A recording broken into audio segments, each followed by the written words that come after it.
Good morning, everyone. Welcome to the DEQ Regulatory Update session. My name is Kim Connolly. It's my pleasure to introduce Jeff Steers at the Virginia Department of Environmental Quality, who will be the moderator of this session. Go ahead and take it away, Jeff. All right, well, thank you, Kim. Good morning, everyone, and welcome to the DEQ Regulatory Update here at Environment Virginia 2021. It's a little different for all of us, obviously, this year being virtual, and our team here has done a little prep work to make sure we can make this a seamless presentations, and hopefully you will return back in the afternoon and we can have some good discussion and Q&A based on what you hear this morning, or just any other topic that's relevant to our mission at DEQ. I'd like to have a couple of introductions. I think you saw in the program, if you look, that we have the division directors from our 5 divisions representing topics in those areas. This will include Tiffany Sievers, who's our enforcement division director. Tiffany is new to Environment Virginia this year since we didn't have it last year. But she assumed the role of director of the enforcement division a year ago, last January. On top of that, we've also recently hired, as of this week, a new division director for the Division of Land Protection and Revitalization. You may remember Justin Williams was in that role, and he moved on to great things with the Chesapeake Bay program. So Catherine Perzik, who I will let her introduce herself, is assuming that role this week. Morning, everyone. Catherine Perzik, as Jeff said, been with DEQ almost 15 years now and looking forward to this new challenge as the Land Division Director. Very good, thank you. We're gonna each do presentations and we'll share our screens. Hopefully this will, I think the technology is gonna work for us. This year we're gonna be there's a lot of information, and we're going to be more focused on our water programs than the rest of them. So I'm going to start with the land division. I've been acting in that role on top of my day job, but I'm going to give a short update on what's going on in our land division. And then Tiffany Sievers will give an update on enforcement. Mike Dowd will give an update on the air division, division of air and renewable energy. And then we'll move on to Yuta Schneider and Melanie Davenport, who are going to spend most of the time of the DEQ regulatory update giving updates from their programs, because the water programs have a lot going on right now. And a lot of the things you'll be hearing about may have been the result of legislation this past session. So interactions with things going on the federal level. I think a lot of what you'll hear today, there's a lot of impact from things going on with the transition from the Trump administration to the Biden administration. We've heard about different rollbacks of regulations. And so hopefully you'll get some good flavor of what's going on the federal level and how that's impacting Virginia's regulatory climate this year. So I'm going to start by sharing my screen, hopefully. There we go.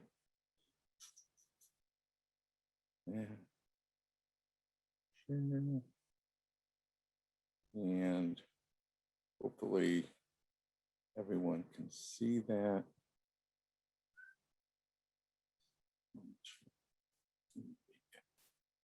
Okay. So Yuta's in my picture. Can you give me a thumbs up or a nod that you can see my screen? All right, excellent.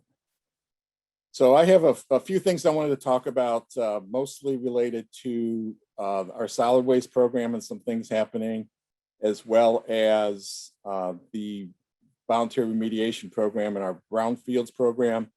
And then I want to spend a little time updating folks on DEQ's strategies for dealing with PFAS, PFOA in the environment. And some of you may have seen presentations on this topic from us previously.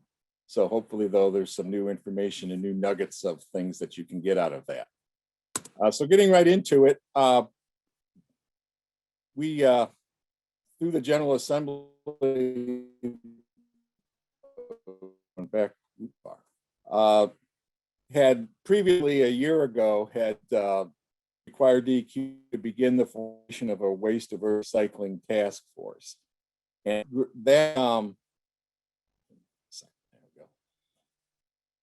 that task force has been expanded during the most recent General Assembly session, requiring us to convene at least 18 different types of stakeholders from different organizations and groups, and really looking at how do we, looking at the hierarchy of waste management, what can we do to better divert waste from our landfills, and doing this through increased recycling, food donation, and composting, out-of-state waste management. You heard, if you were on the line earlier, you heard Governor Northam discuss his most recent executive order looking at how to limit and reduce plastics and encourage recycling, especially in state agencies and state government. So this task force is kind of a real beginning to look seriously at how to reduce our dependence on landfilling. And one of the things in that too is a lot of discussion on food waste and composting and organics management. So that's going to be a big discussion with this task force, is looking at how we can encourage that. We have a list of a preliminary list of some folks that expressed interest in this group, both from the private sector side, industrial side, public side, landfills, NGOs, and various other groups. And so we will be finalizing that list with new additions that we're required to add to this based on the most recent General Assembly session. We're also going to be looking at litter control and recycling fund grant programs and management of electric batteries. This whole thing needs to be wrapped up by November of 2022 with an executive summary and a report of recommendations and findings to the Secretary of the General Assembly. So stay tuned for that. And obviously, if you have an interest in this and you fall into a category that you think would be interesting to represent with the task force, you can certainly let myself or Catherine Perzak know, and we've got links to addresses, email addresses.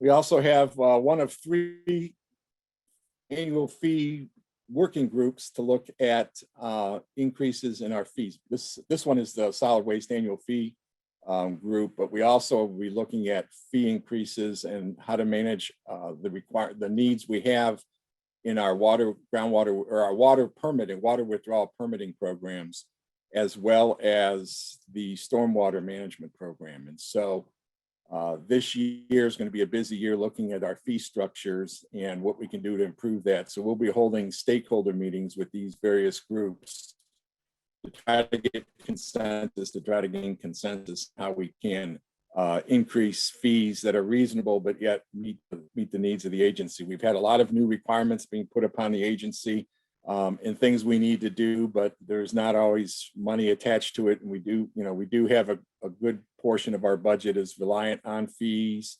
Our stormwater program, for example, which I'm sure Melanie will be talking about, has really been underfunded. And to meet the needs of Virginia's citizens as well as the regulated community on all things stormwater, we really do need to look at the fees seriously. So this particular one on the screen is our solid waste fee working group, which we've had these in the past. It's been a while, but we've got representatives of both the public and private waste industries looking at replacing the fee schedule for solid waste management facilities, and we've got till the end of this year to do it. So it's got to be pretty quick.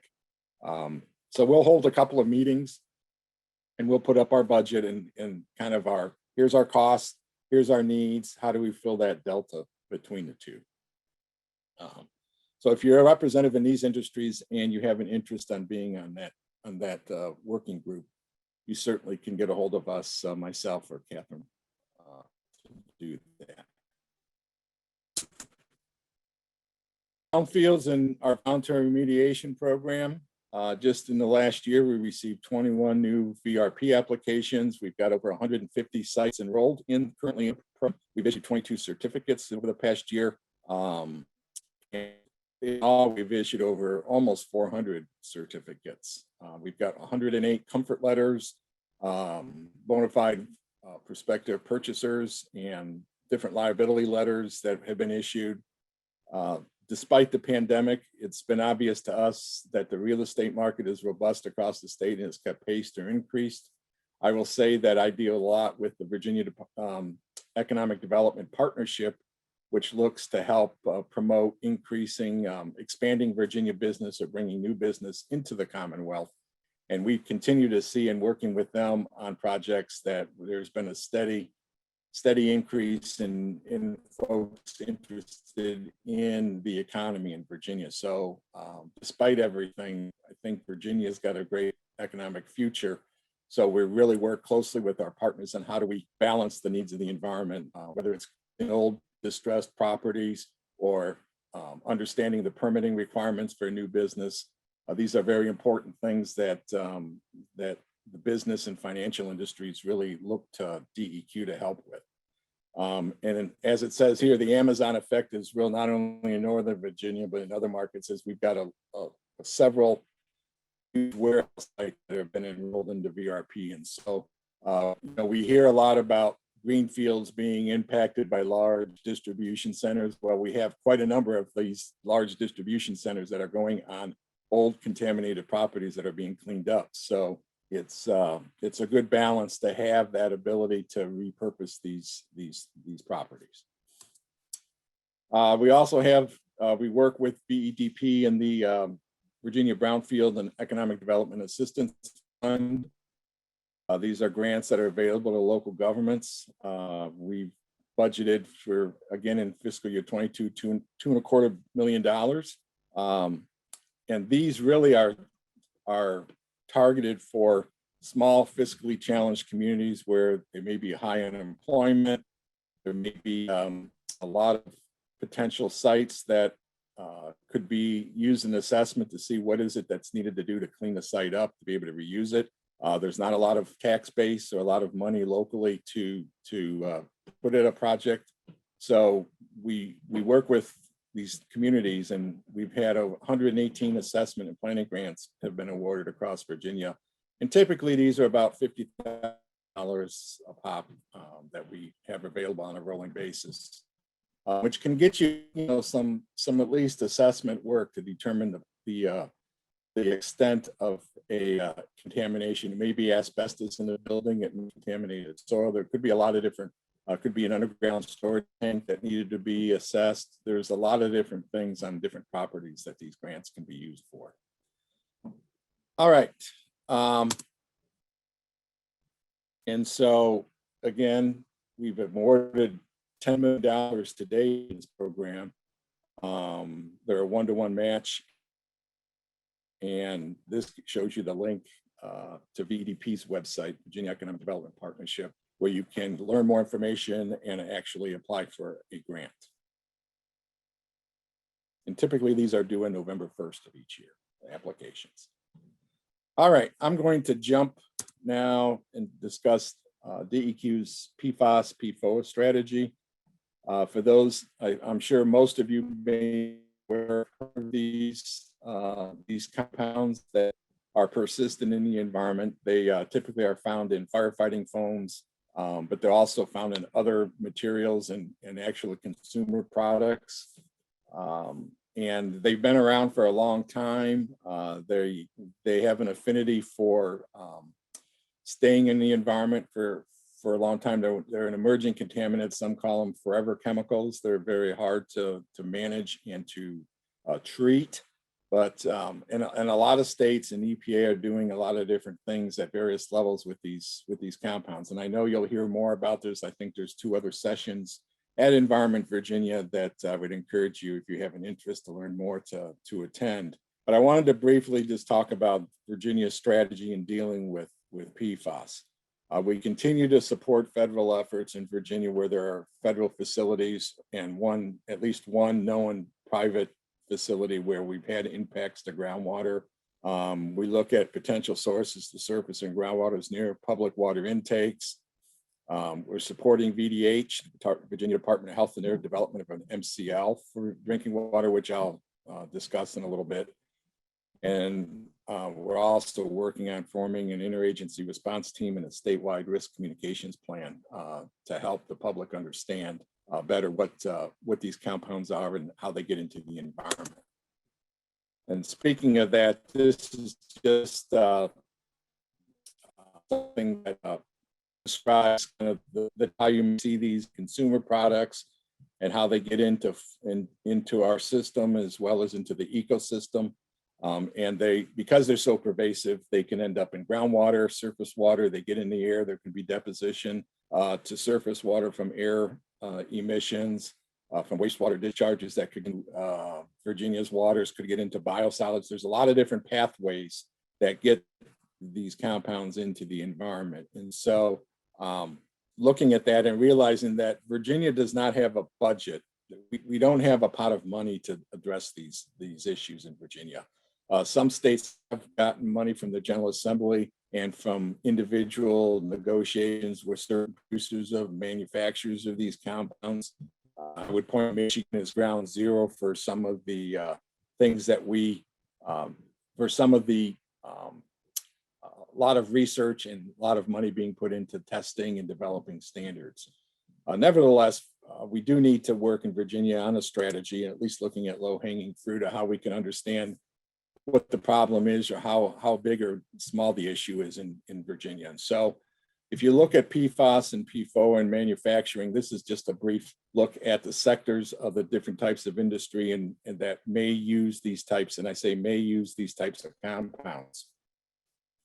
What we're trying to do with this list is you can associate a standard industrial classification or SIC code to these sectors of businesses and try to see how many potential companies or facilities we have in the state that may have used or currently use these compounds. And our goal is to look for potential hotspots that may be contributing to surface and groundwater contamination from these discharges and from air emissions. Currently, we've been able to look through our database because every time someone applies for a permit or our industrial users and pretreatment programs are working with their localities in applying for discharges into a POTW, they list their SIC codes and they list their lat longs of where their discharges are. And so we've been able to look at potentially almost 700 discharges and air emission points across the Commonwealth that may have PFAS, PFOA compounds. And again, it's an emphasis on this is a desktop review based off our database and the use of SIC codes. This is not to say that we have this many facilities or discharge points with these compounds in them, but it's a starting place for us to start looking at what do we do next. And I think our next thing that we're planning is to survey the industrial users, the direct dischargers that have permits with us to find out whether or not they historically have used these compounds. Are they currently using them? Could they be in a discharge? And this may lead in the future to permitting, to opening up some permits, potentially requiring some PFAS monitoring based on the results of some of these surveys and the information we have, but we're not there yet. We're not in the process of developing any type of ambient water quality standard, not even close to something like that. But we still need to understand where we may have the potential of impacting surface waters, especially near public water intakes. We're also looking at unlined landfills, our 1205, we call them landfills that have closed, but they're under post-closure and they're doing corrective action potentially for some other compounds like chlorinated solvents or metals, but haven't traditionally been looking at these compounds. We're also looking at our hazardous waste sites that potentially, although they're looking at these other contaminants, they haven't looked at PFAS or PFOA. EPA hasn't classified these compounds yet as a hazardous substance, so not being cleaned up necessarily under CERCLA or Superfund. However, that doesn't mean that they shouldn't be investigated. So we'll be looking at those. We'll look at fire training facilities, working with the Department of Fire programs. We've identified a list of facilities throughout the Commonwealth, and we're trying to match up where these are in relationship to other potential sources of drinking water. And then we're mapping these things as potential sources near public water intakes. So again, we're looking at the potential for future sampling and self-monitoring of these discharges for certain compounds. And there's the potential in the future also for us to look at fish tissue and aquatic life. Again, these are longer, we don't have a budget to do these types of things. So, but these are long-term strategies that we want to work with across Virginia and across state agencies. One thing that VDH has been working on, I'm going to close this here quickly, but a brief summary of what they're doing in developing an MCL is they're required to sample the source waters of at least 50 public water intakes as part of the development of an MCL.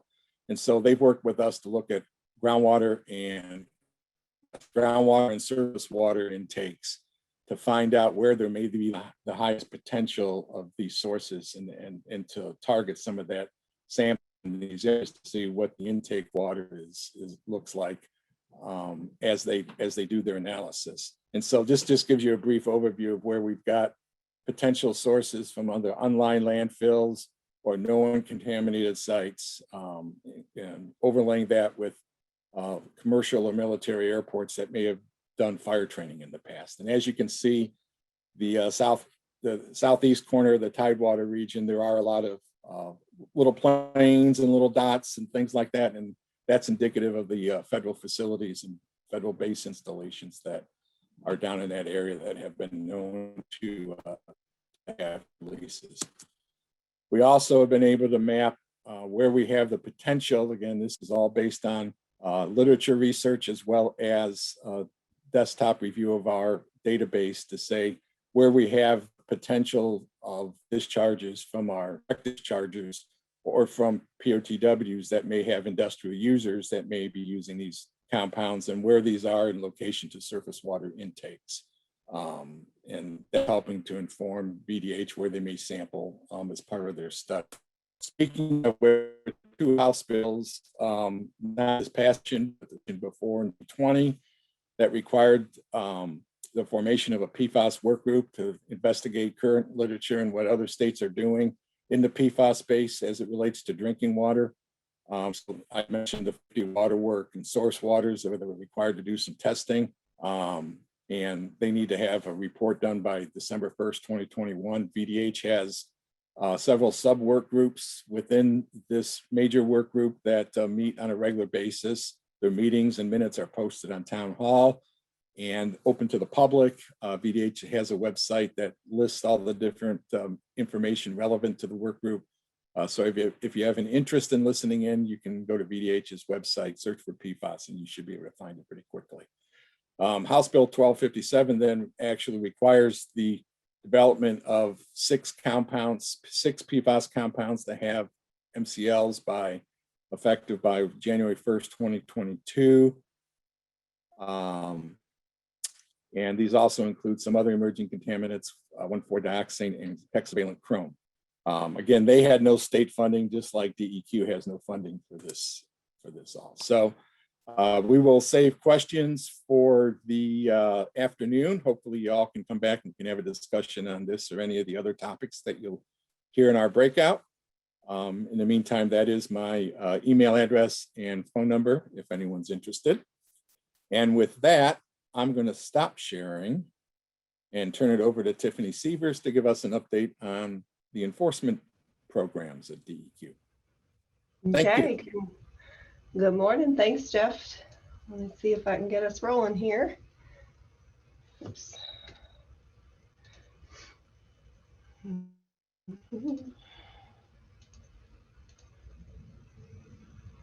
All right.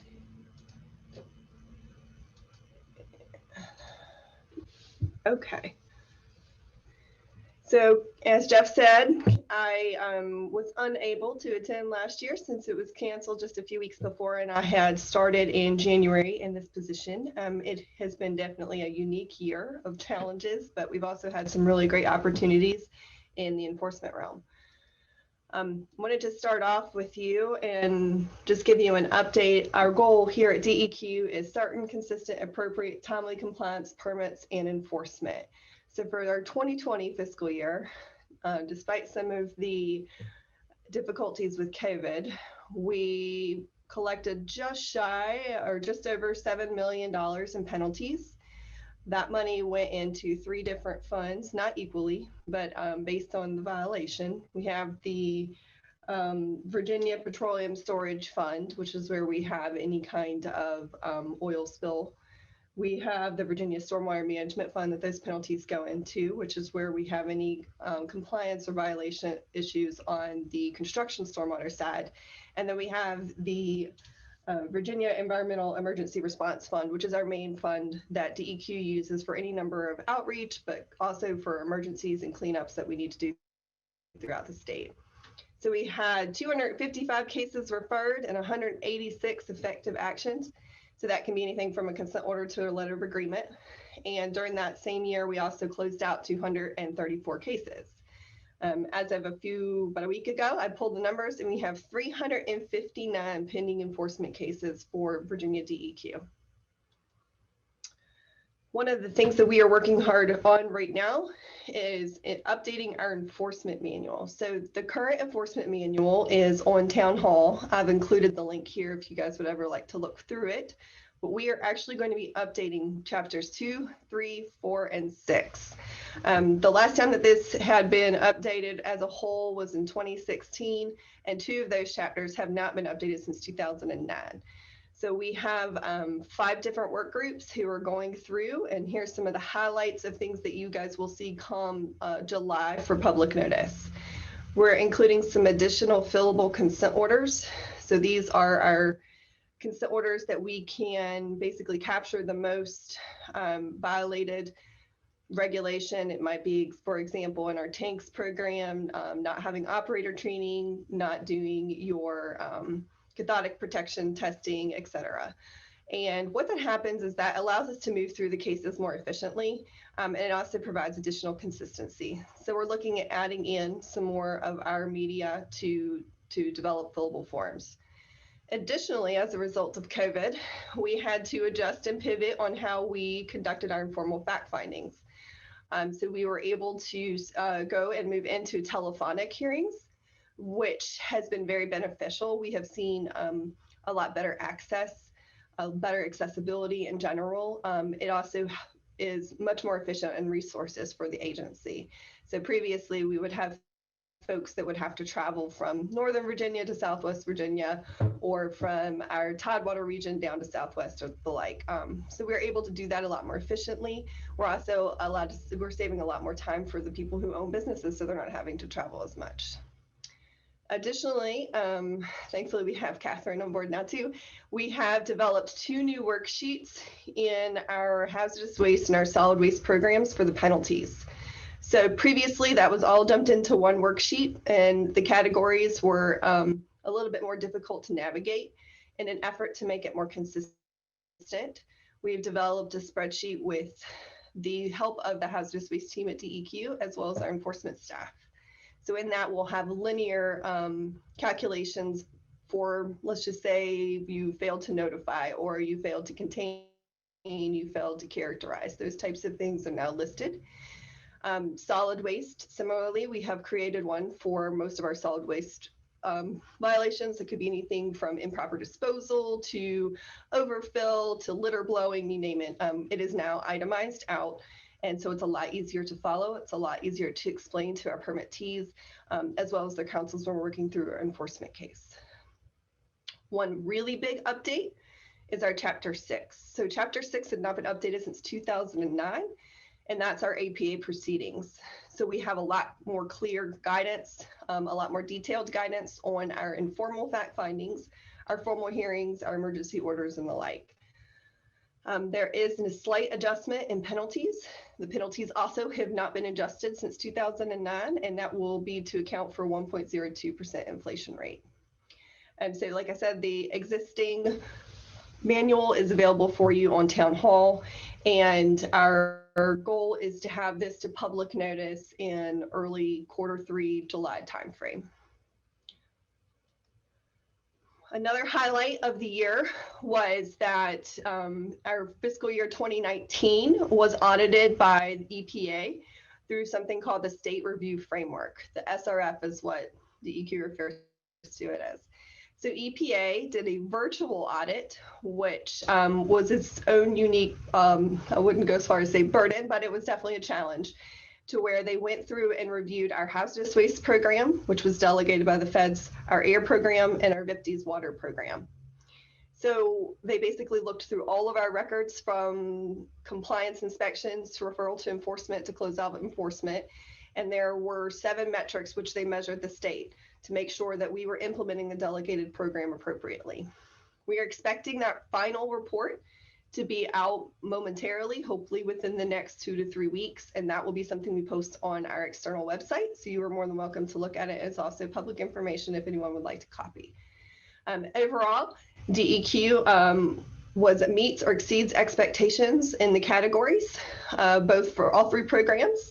One program where we needed to get our data into the program that EPA requires for us to report under, and had a needs improvement, which is what we've already started putting into play those changes. So overall, in all 3 programs, DEQ scored very highly, and we've even gotten to the point where EPA is starting to look at other states, and those states are reaching out to us at the advice of EPA to ask us for guidance on how to get our data electronically like we have, as well as looking at some of our guidance as an example. So we're very pleased and very proud of our workforce for working so hard at getting towards having a compliant program. And then equally, COVID has opened the door up for some complexities with regards to wet signatures. As a result, we are looking as an agency as a whole for an e-signature policy. This policy is in the early development. We've had 2 meetings on it, and currently have a very skeletal draft, and hope to by mid-April have our meeting to really talk through the definitions of an e-signature, the guidance of how we're going to accept e-signature, and of course putting in any kind of exclusions as required by statute for where we would require a wet signature. We're hoping that this will allow DEQ to basically accept documents a lot more efficiently. Also, we all know how the mail has been over the past year, and it basically has resulted in delays in permitting, delays in closure of enforcement, etc.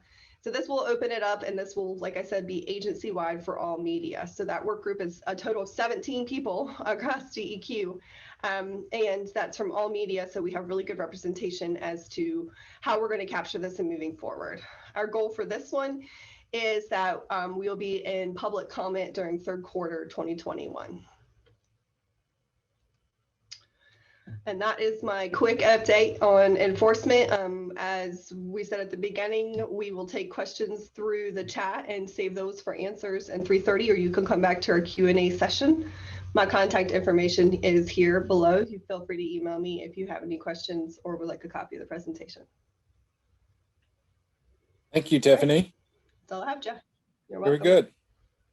good. Next, we're going to get an update from the Division of Air and Renewable Energy from Mike Dowd. So Mike, you're up if you want to share your screen. Okay. And I see your screen. See my screen up there? Great. Well, hopefully it'll work as I advance it.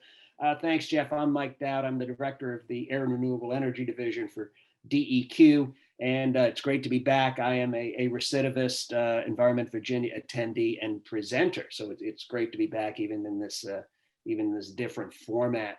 I got a bunch of material. I only have like 10 minutes, so I got to fly through it, but I'll be available for questions this afternoon. Let me get back here. Let me try to advance my slides. There we go. Let me start my update by saying a few words about ozone. 2020 was a particularly good year for ozone air quality. There was only one day in Virginia last summer when the ozone concentrations exceeded the 70 part per billion national ambient air quality standard, and that occurred in Loudoun County. COVID certainly had some impact on this year's air quality, but the readings were in line with the long-term trend toward improved air quality in the region.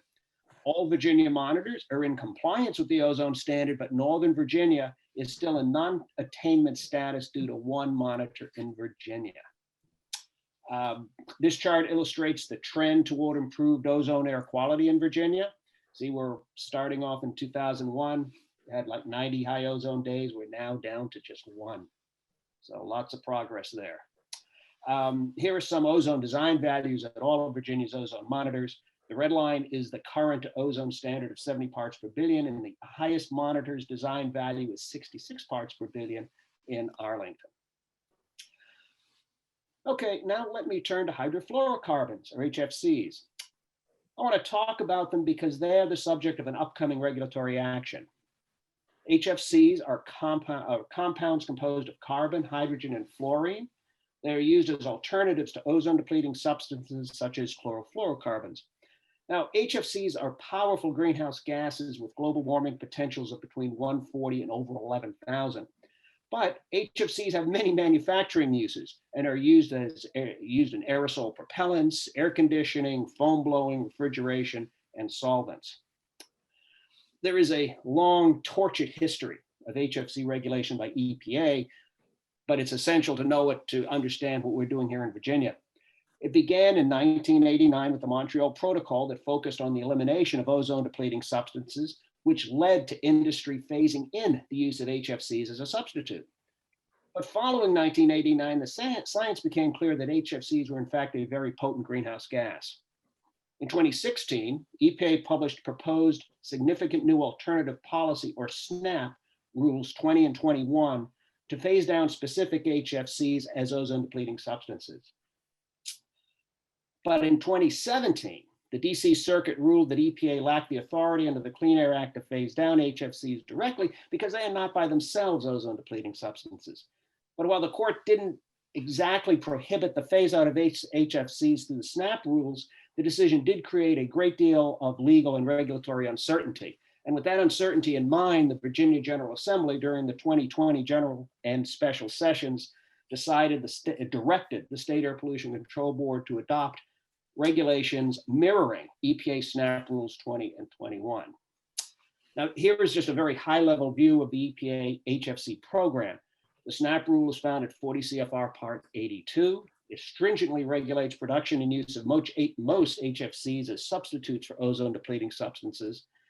The SNAP rule specifies applications and end uses and lists acceptable and unacceptable substitutes for each major industrial use sector. There is more than one acceptable substitute for each category. The SNAP rules contain HFC phase-out deadlines, and it is important to note that EPA soon will revise the HFC rules as required by last December's federal American Innovation and Manufacturing Act, AIM Act. So let me now turn to the new Virginia HFC law.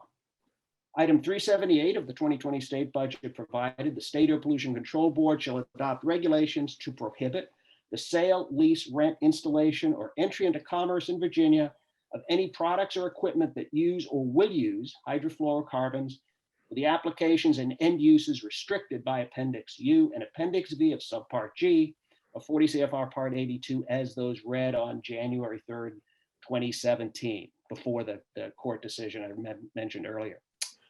Item 378 of the budget goes on to exempt this rule from the Administrative Process Act. Item 378 of the state budget was revised in the 2020 special session of the General Assembly to add an exemption for Virginia manufacturers of extruded polystyrene board stock and billet who do not sell or distribute their product in Virginia until the Air Board has solicited input from such manufacturers to determine and set a feasible date by which they must be required to comply. And in addition, the amendment required the Air Board to solicit input from a work group of relevant stakeholders when developing these regulations. And I'll just say a couple of words about our HFC regulatory process. The Air Board's discretion here is extremely limited based on the budget language. Notice was published in November calling for interest by relevant stakeholders in participating in a work group to provide input into the development of the regulations as required by the budget amendment, budget language. A diverse work group was formed consisting of HFC industry representatives and environmental organizations. 3 public virtual work group meetings were held between January through early March of 2021, and all work group members submitted written comments. I am very happy to say that the work group reached consensus on all major issues. DEQ will present a proposed final HFC regulation for the Air Board to consider at its meeting in April.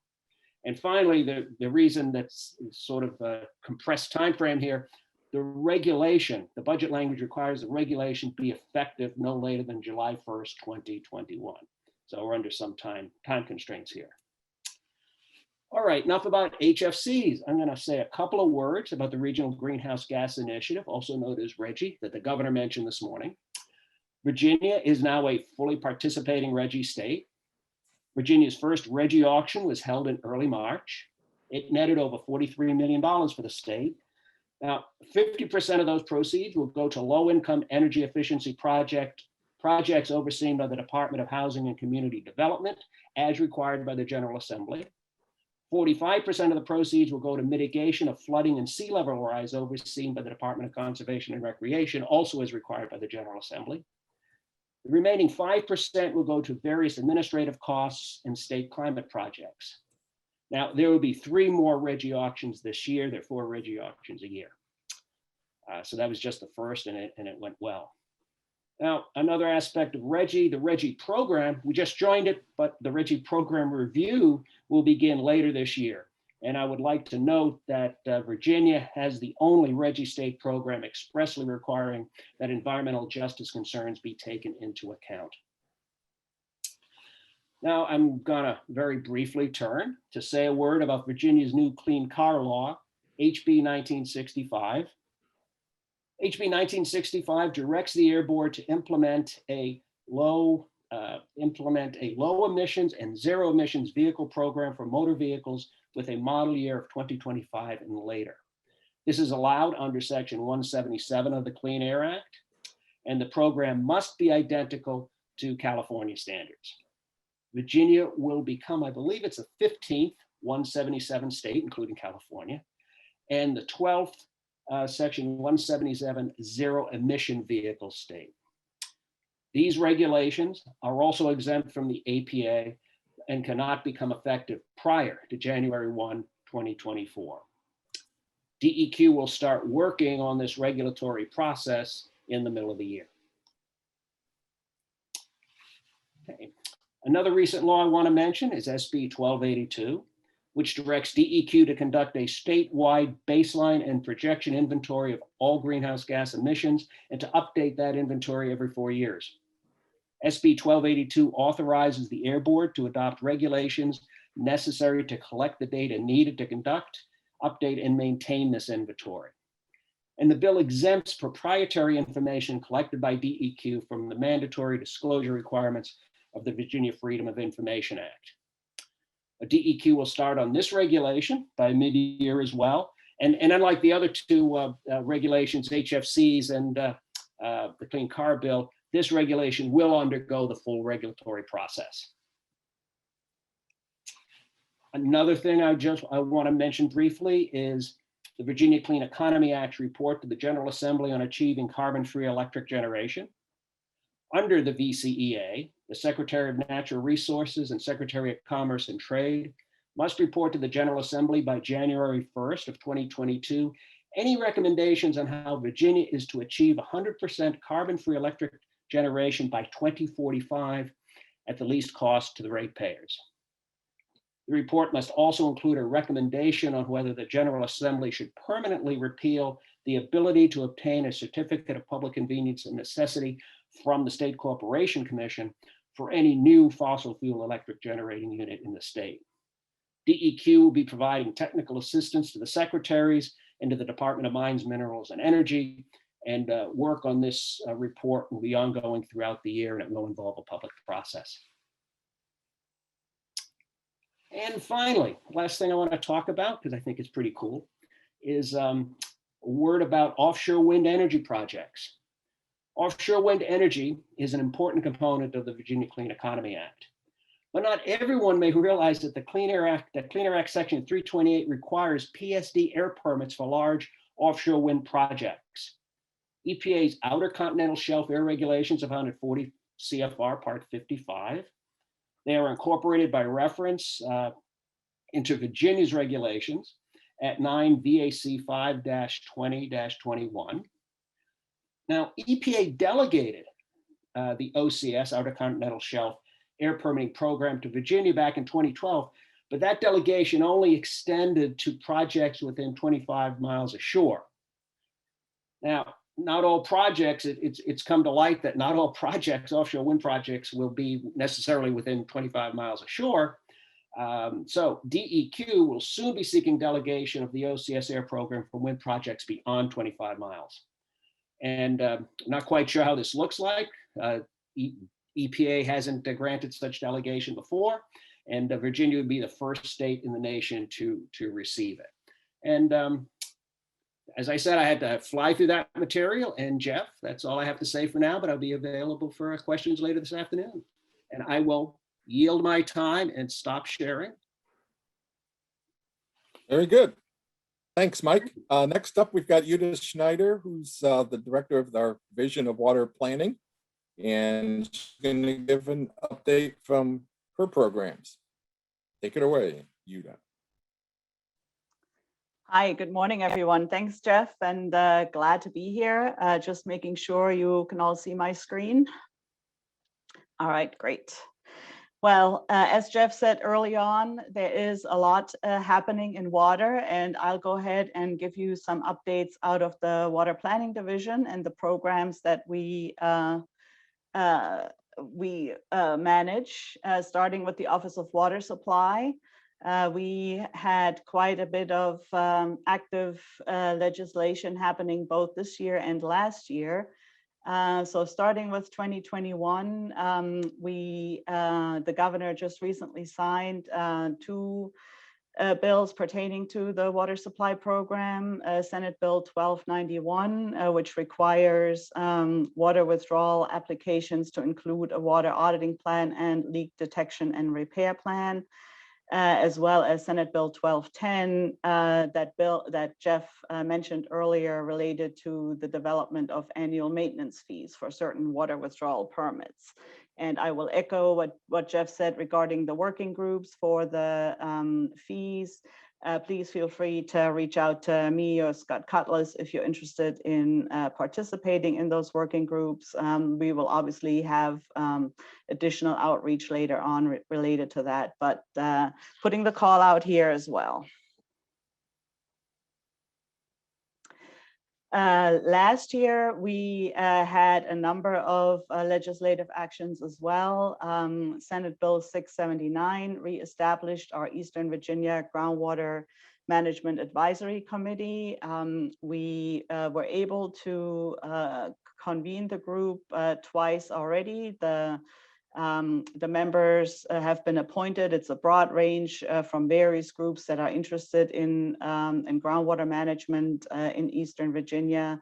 As I said, we had 2 meetings already. We are anticipating 4 per fiscal year. The other 2 dates, April 27 and June 28, are shown here. We just had a very interesting and informative presentation from the Hampton Road Sanitation District on the SWIFT project, and look forward to additional good, productive meetings here for the rest of the fiscal year. We've also been working on a couple of items going back to 2019. During that General Assembly, there was a bill that asked us to incentivize the use of the superficial aquifer on the Eastern Shore. That regulatory process is well underway. We've completed the NOIRA, we've convened the RAP, the State Water Control Board approved our proposal, and that is now an executive review to be released for public comment. So again, that's well underway, and keep an eye out for that notice to go out here later on this year. And then Senate Bill 673 in the 2020 General Assembly asked us to look at the use of the superficial aquifer in the regular groundwater management areas. That process just got underway, where we completed the NOIRA on that and hope to convene the TAC in May of this year, and then rolling through developing a proposal over the next several months. So again, keep an eye out for those notices. All of these are being published in the Virginia Regulatory Town Hall. But if you have specific questions or are interested, again, feel free to reach out about that. And then lastly, I think this is missing a digit there. That's House Bill 642, looking at regional planning, regional water supply planning. That was a bill that is asking us to shift our reviews of our water supply planning efforts to look at more of a river basin approach. We're in the process, the NOIRA is currently in executive review, and we're hoping to move forward with that once we're able to convene a RAP. And again, hope to be able to move forward with that sometime this year, but stay tuned on that. Now, you'll say, well, regional planning, water supply planning, what about the State Water Resources Plan and the efforts that are already underway on that front? Well, we are in the process of reviewing our 2020 State Water Resources Plan and hope to release that for public comment soon. We've already done a few information sessions on that here in the fall, and hope to finalize this coming summer or fall. Obviously, the local governments and entities that engage in water supply planning, local or regionally, if you're curious how this will relate to, the next round of water supply plans that are due in 2023, together with the regulatory action for the supply planning process, we are committed to reaching out to local stakeholders and local governments to keep talking to them about how to make that work and make sure that we're communicating clearly and transparently about expectations and how to fit all those pieces together. So here's the detail on this water supply planning bill, House Bill 542 from 2020. Again, we anticipate the full regulatory process to begin in 2021. And, we will, again, make sure to communicate with folks that are engaged in water supply planning on how that will impact the 2023 planning process. To support our water supply program, we're also engaged in a number of projects to help answer questions around the resources and impacts.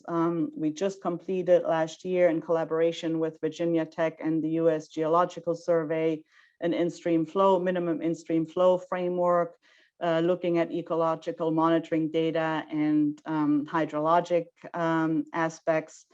That was very well received, and we were able to publish a couple of papers on that.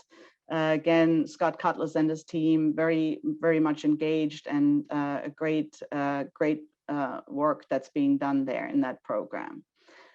This year, we're working with the USGS on quantifying unreported water use for crop irrigation, as well as a disaster mitigation project with federal funding that assesses the vulnerability of private wells to flooding, and that's a collaboration with VIMS.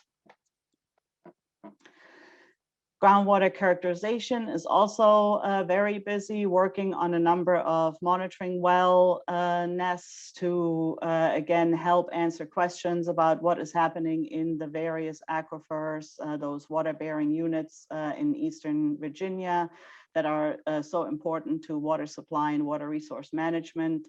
And we're also looking at the well network overall to see what can be sustained and supported with current DEQ resources. And the information that we're collecting, both DEQ and the U.S. Geological Survey on the Eastern Shore, is helping us with a new framework that will help with updates and recalibration of the groundwater models that we use for permitting and planning. So again, lots happening there. A few numbers on our water withdrawal permitting and compliance program. We currently have 369 groundwater permits with 106 applications in process, of which 22 are for new groundwater withdrawals. Similarly, on the surface water withdrawal side, we have 106 permits with 25 applications in process, and 11 of those are for new surface water withdrawals. That team has been working very hard to work through various backlogs, but it is, I will just say that it is very challenging with a lot of irons in the fire that have to be addressed and managed. So again, kudos to that team for staying on top of the permitting program. And the compliance program has been kicking off very well here over the last few years. We've increased the number of our inspectors. We now have 3 and are happy to report that we are implementing, similar to other DEQ programs, a risk-based inspection strategy. You can see here the factors that we use for prioritizing facilities, and we have a goal of at a minimum 80 inspections annually.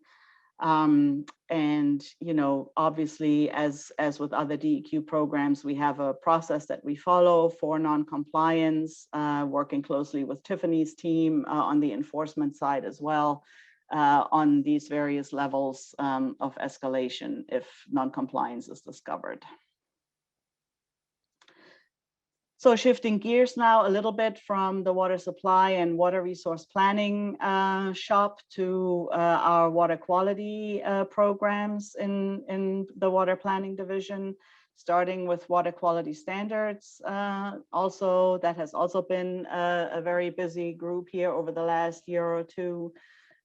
We finalized the freshwater ammonia criteria that you may remember from previous talks that I gave as being the last element of our previous triennial review.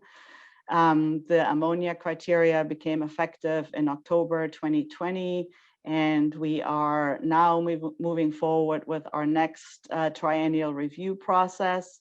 The notice of intended regulatory action is currently open and will close on March 31st.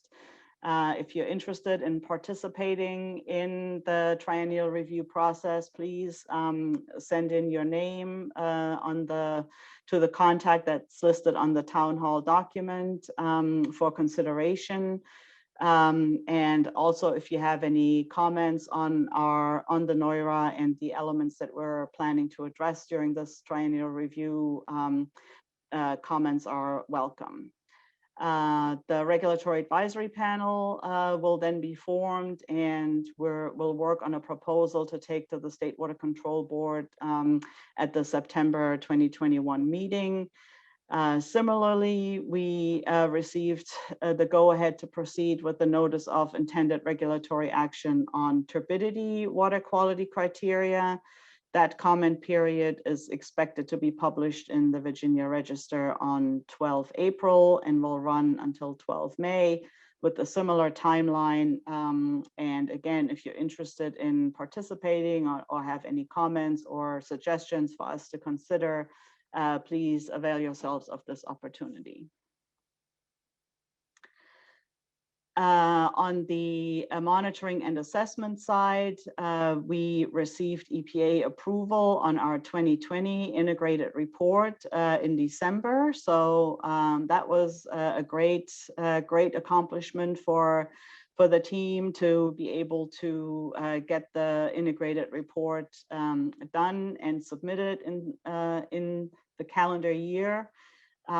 We are now already working on the 2022 integrated report, which, as you may know, reports on the state of Virginia's waters in terms of a number of beneficial and designated uses, whether or not our state waters are attaining and supporting those uses and attaining water quality standards in those waters. The part of that integrated report also is our impaired waters list. So these are always received with great interest from the public and interested stakeholders.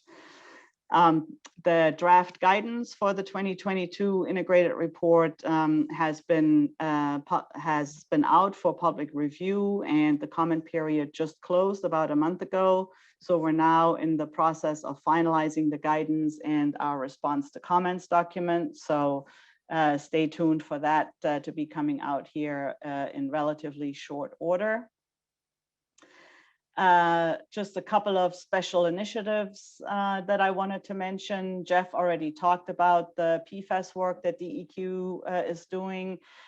We are also participating in the Chesapeake Bay program that has set up a work group to look at these substances, and are hoping to get some support from our academic advisory committee to start looking at ambient monitoring activities in the future, and if resources become available.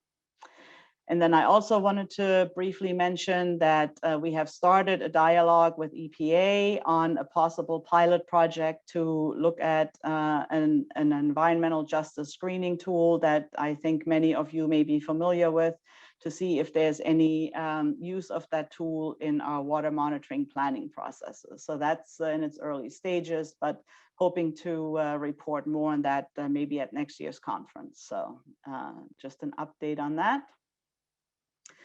And then closing out my presentation, I just got a few slides on our watershed programs side, led very well by Justin Williams. As Jeff mentioned, he switched media and is now doing a great job in the watershed programs and local government assistance office. And one of the big lifts that he tackled right at the beginning is amendments to the Chesapeake Bay Preservation Act from last year that added criteria for local government programs to encourage and promote both coastal resilience and adaptation to sea level rise and climate change, as well as the preservation of mature trees or planting of trees as a water quality protection tool. So during the last year, Justin and the team worked together to to reach out to stakeholders and solicit input, and presented a proposal to the State Water Control Board in December that was authorized for a 90-day comment period, which is still ongoing. So again, if you have any interest in that topic, please check the Virginia Regulatory Town Hall and provide us your comments. We would certainly be interested to get any feedback or suggestions from folks on our proposals. There is also going to be a stakeholder advisory group meeting in May. This rulemaking is exempt from Article 2 of the Administrative Process Act, but the stakeholder advisory group was requested by the State Water Control Board, and so we're happy to host that and have a discussion around the proposal before we take a final version to the board at its June meeting. We're also working with VIMS and the Virginia Coastal Policy Center on developing guidance. So they're providing us with technical and stakeholder engagement assistance to explore these topics some more.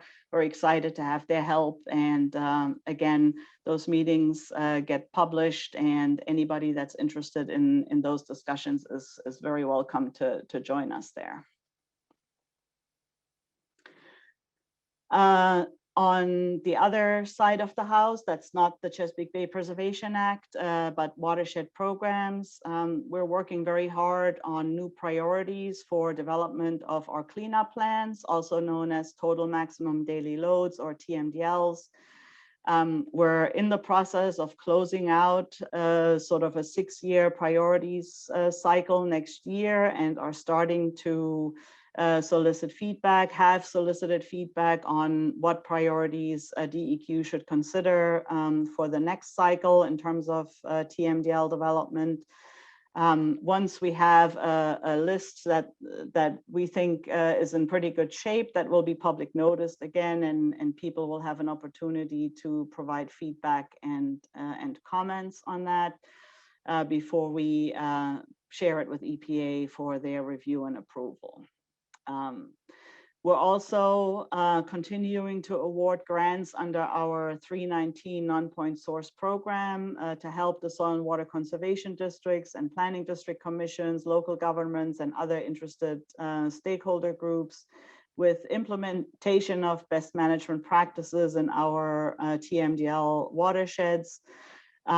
Hoping to get another solicitation out this summer. So just a heads up for those that are interested in that. And we also currently have a request for applications out to fund projects in areas affected by Hurricane Florence. And those projects address both water quality and flooding. So another nexus there to climate change and resilience with this project. So take a look at that request for applications if you think you might be interested in applying. Just a couple more slides. There's a lot of other panels happening related to implementation of the Chesapeake Bay Watershed Implementation Plan. So please join those for additional insights into what's happening with the Phase 3 WIP.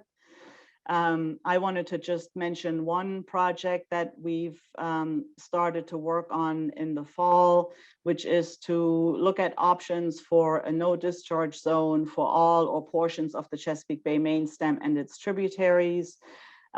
This was one of the initiatives that was identified in the Phase 3 WIP, and we're starting now with initial outreach to stakeholders for information related to this question. If you haven't been contacted and you would like to contribute or have observations that you want to share, please reach out to me or Justin Williams, and we can make sure that your information gets captured. And we anticipate a report or a summary of the findings here later on this year. And last but not least, just a quick reminder about our ongoing Tmdl projects related to polychlorinated biphenyls. There's 4 projects underway that you can see here, and we have a couple of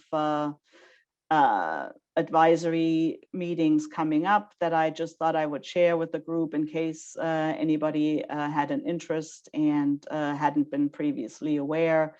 All 4 of these projects are in the modeling stage, and we will start having meetings to discuss Tmdl allocations later on this summer.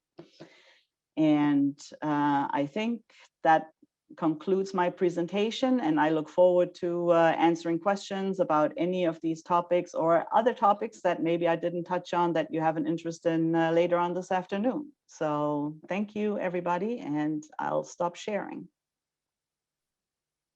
All right, thank you, Yuta. Finally, and not least, is Melanie Davenport, the director of the Division of Water Permitting. She's got a lot to cover, and we've only got 20 minutes, so beg her indulgence.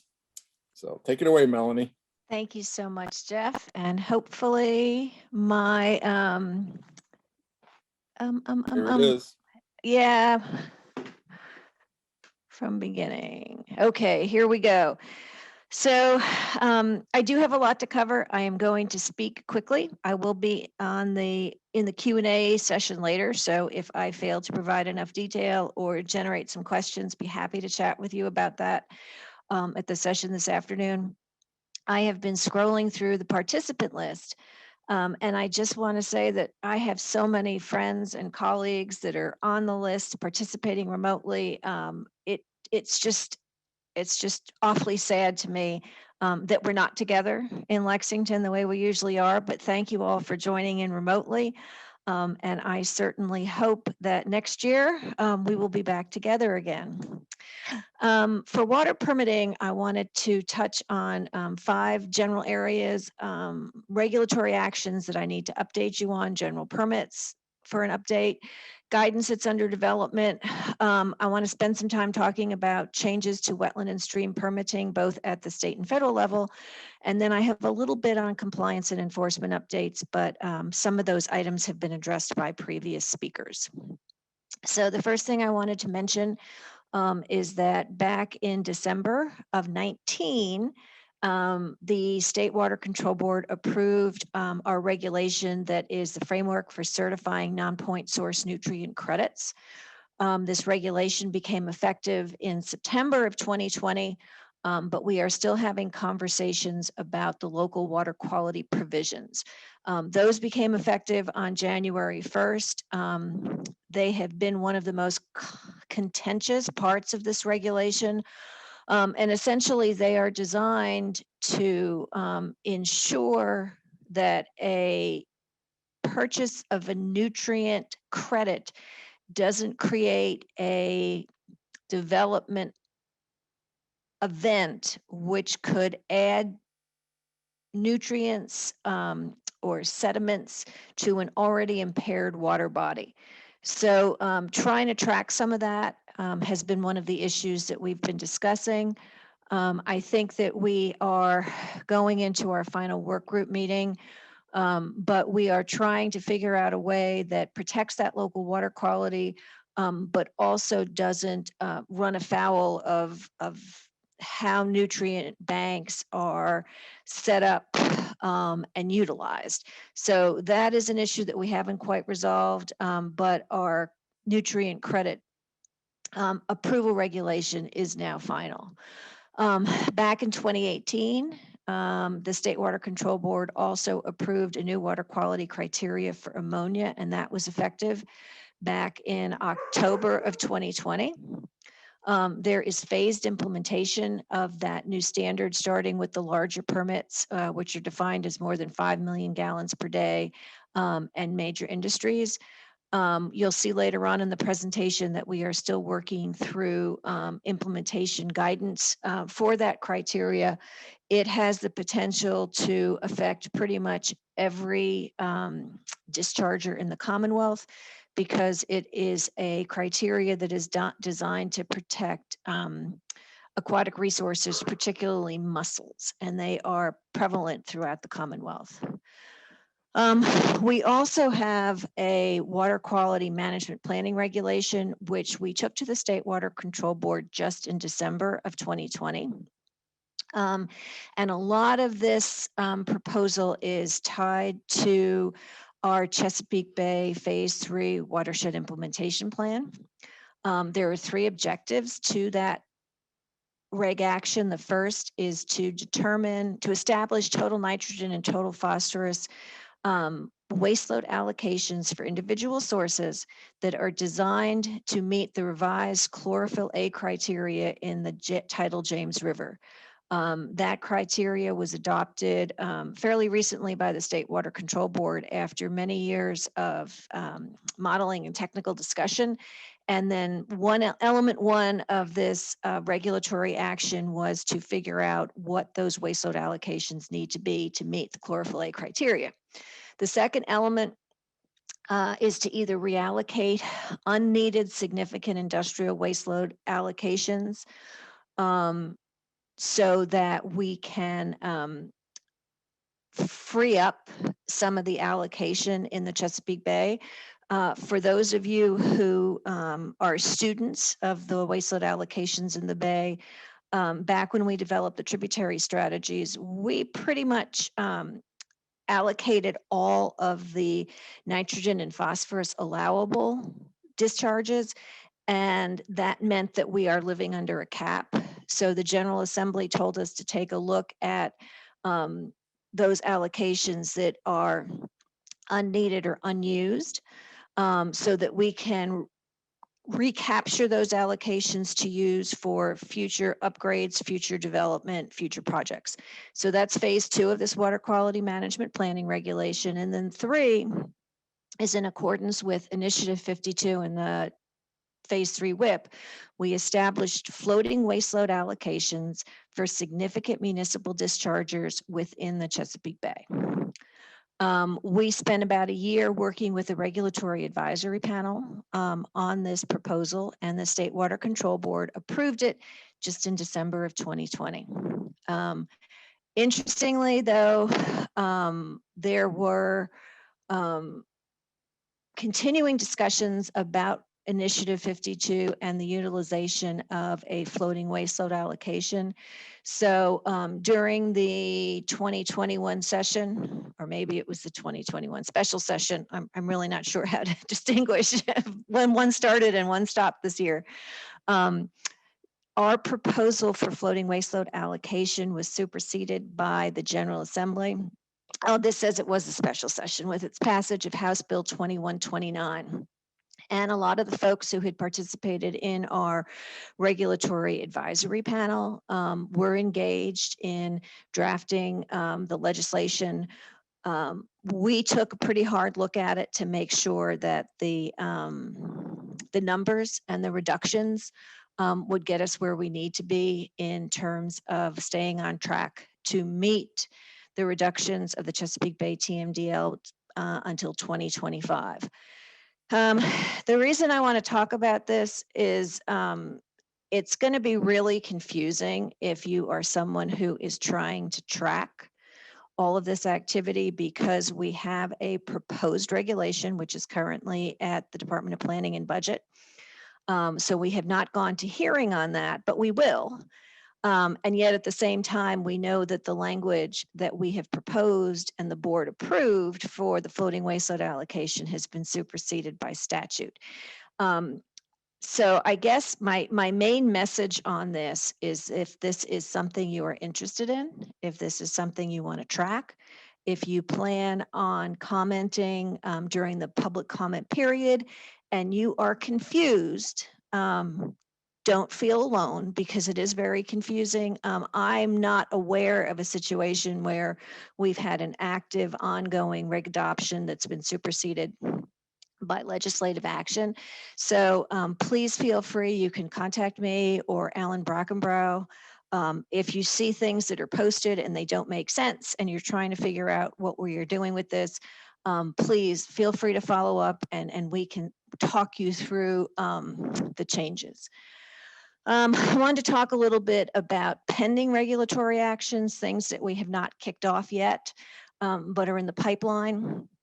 And one of them is a regulatory action for the distribution and marketing of exceptional quality biosolids.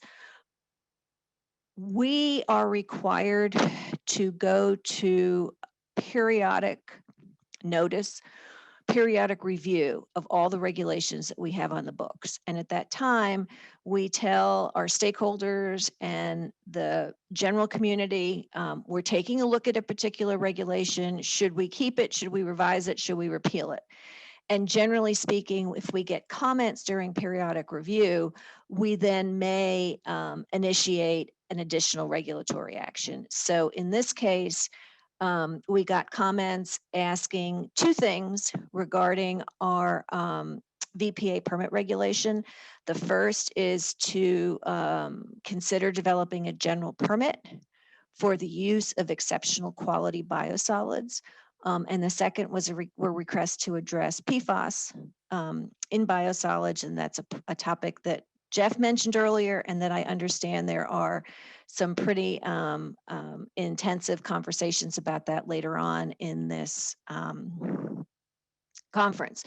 So we agree that some clarification in the regulation would be beneficial. However, before we start looking at PFAS in the context of biosolids, we are waiting to see what happens with the PFAS working group. We are waiting to get some input from the health department, and EPA is doing some work at the federal level in terms of what should or might be considered with the use of biosolids and the PFAS issue. We also agree that developing a general permit for EQ biosolids would be beneficial. However, developing a general permit is a full-blown regulatory action. So we don't really have the resources in that program, the staff resources to begin development of a general permit. And there's a fairly limited number of facilities. So at the moment, I know that folks who utilize EQ biosolids might not agree with us, but for us, It's currently easier to issue permits for the limited number of facilities that want to go this route, but we definitely have on our list of things we would like to do the development of an EQ biosolids general permit. So in the VIPDs world, we have about 14 different general permits, and they are issued every 5 years. So we have a constant stream of general permits coming up for reissuance. We just reissued the seafood general permit, which is related to folks that have not seafood facilities, and then the domestic sewage general permit, which is for folks that have packaged plants, less than 1,000 gallon per day discharges, and both of those were approved by the State Water Control Board in December. So if you happen to be someone who's covered by either of those permits, you'll get a notice that you have to re-up your registration for that.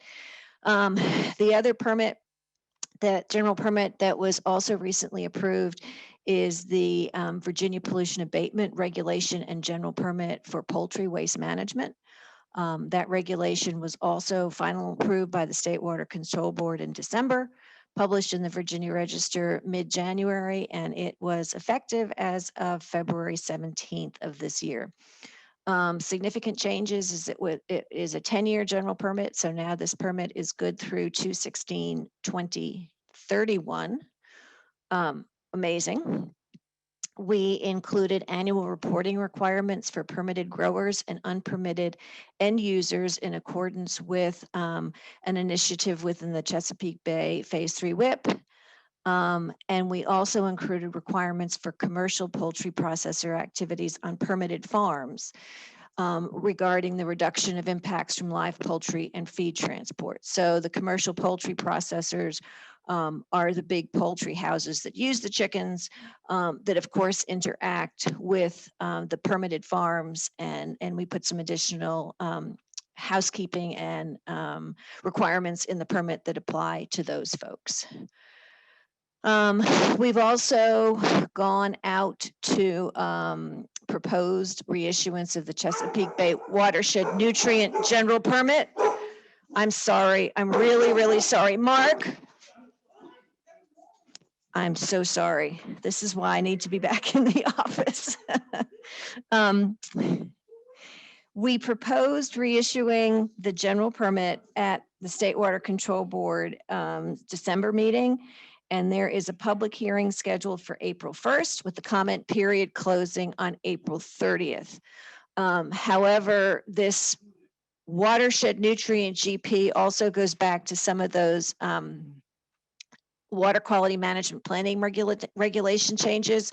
So right now, we've pretty much just proposed reissuance, but as the water quality management planning reg unfolds, we recognize that we will probably have to go back into this permit and modify waste load allocations. So again, it's a little bit confusing. Don't hesitate to contact us if you see these notices and you cannot figure out what we're doing. We are also kicking off reissuance of the vehicle wash and laundry general permit, the permit that we use for petroleum contaminated sites and hydrostatic testing, and then also the non-contact cooling water general permit. So that's all on our list of things to get kicking off this year. As far as recent guidance, which we have promulgated, we have Guidance Manual 19/2003, which is, we call it the Virginia Water Protection Permit Manual. And what we do is we update that guidance document annually. As we work through the year, we identify issues that need to be either added to that document or further clarified. We call them draft, and then it goes out for public notice and comment once a year. We also have a new addendum to our trading nutrient reduction non-point source BMPs, which was effective in March of 2020. And that's really the calculus of what the extent of credits generated for any nutrient bank. So it has to do with location, what tributary it's in. That's really a math-driven document, and it lets folks calculate the value of the land use conversion and the generation of credits. And then finally, we reissued our Chesapeake Bay Tmdl special condition guidance for MS4s, and that was effective last month. And again, that is pretty much a calculation-based document, and it tells our MS4s how much reduction they will get for a whole host of approved BMPs related to the reductions that they need to make under the Chesapeake Bay Tmdl. We're also working on a number of other guidance documents. As I mentioned, we are drafting amendments to existing guidance on the implementation of the new ammonia water quality criteria. We were finally able to hire a modeler into our water permitting program, and he's currently performing a lot of Monte Carlo modeling work for seasonal changes related to pH and temperature, since we know that affects the impact of ammonia discharges on aquatic resources. As I mentioned before, we are working with stakeholders to draft guidance on the implementation of protection of local water quality within our nutrient trading reg. And we are working on a GIS mapping tool as part of that project. We are going out, if we haven't already gone out, to comment on drafting amendments to existing guidance on the use of stormwater manufactured treatment devices. We have been drafting amendments to existing guidance on groundwater monitoring requirements for VPA permits. And then every time we reissue a general permit, we put out implementation guidance. So our regions understand how to apply those new permits and evaluate facilities for coverage, and also whatever compliance issues might be identified as we move forward with that. So Melanie, this is Jeff, just to give you, we've got 5 minutes. I know. And this is probably one of the things that people most want to hear about. So I'm going to talk about this really quickly. And I apologize that our time kind of ran out. So a lot's been going on at both the federal and state level related to wetland and stream permitting. And the first thing I wanted to talk about is the definitions of waters of the United States. The reason this has any relevancy in Virginia is because we have traditionally kind of paralleled permitting with the U.S. Army Corps of Engineers. And what this rule does is in constricting what are waters of the United States, it means that there is less of an overlap between what is a water of the United States versus what is a state water in the Commonwealth. So what that means really is that discharges, impacts that might be authorized by the federal rule, there is a greater geographic extent of impacts that are going to need to be covered under a state wetland permitting. What's interesting here is that there's still a lot of litigation going on about all of this, but we are trying to move forward to figure out how to implement these things as if they were in effect and staying in effect. Another thing that happened at the federal level is that EPA issued a new rule regarding the state's authority under Section 401 of the Clean Water Act. The scope, we believe as a state that has this authority to review and issue a 401 water quality certification, that this rule significantly defines process better than it was defined, but we also believe that there is probably some reduction in scope of what states are authorized to consider as they work forward through a 401 certification. And we are asked to provide these certifications for any federally licensed or permitted activity. So that's when that kicks in. The other thing in this triumvirate of weird things that are happening with wetlands and stream permitting is that the U.S. Army Corps of Engineer issued a notice back in September where they proposed to reissue their 50+ nationwide permits, which is the equivalent of a general permit, about 2 years before they expired. DEQ worked very hard to evaluate those changes. We provided a water quality certification in December. And in the end, the Corps ended up only issuing 16 nationwides. So a lot of them are still in place, but a number have been reissued, and those permits were effective on March 15th of this year. With all of these things, there is sort of national groups involved in litigation. Again, we don't know exactly how this is all going to play out. But in summary, And Melanie, we can actually finish this during the afternoon session because we have to exit That's now. fine. So we can pick it up at the Q&A session. If so you- anybody's interested, I'd be happy to talk through some more. Great. Okay. Well, I encourage everyone, thanks to our team, and I encourage everyone to participate in the Q&A session this afternoon at 3:30. I know it's competing with other sessions, but you can jump in between. I understand if you're interested. So please come back, and all the chat sessions have been captured, all the chat questions. We'll answer those, and we'll finish Melanie's presentation. And I'll turn it back over to Kim. All right, thanks, Jeff. Thank you to all the panelists. As Jeff said, we hope you'll come back if you're interested in these topics, and to have Q&A with our panel of experts. Come back at 3:30 for the DEQ regulatory update session, where we've been monitoring the chat and keeping track, so we will bring up those questions at that time. We'll now have a 15-minute break before returning for session 2 at 11:45. That gives you a choice of attending either of 2 concurrent sessions, one on solar farms and the other one on Chesapeake Bay. So at 11:45, please click attend on the session of your choice in the schedule, and we'll see you then. Thanks, everybody. Bye.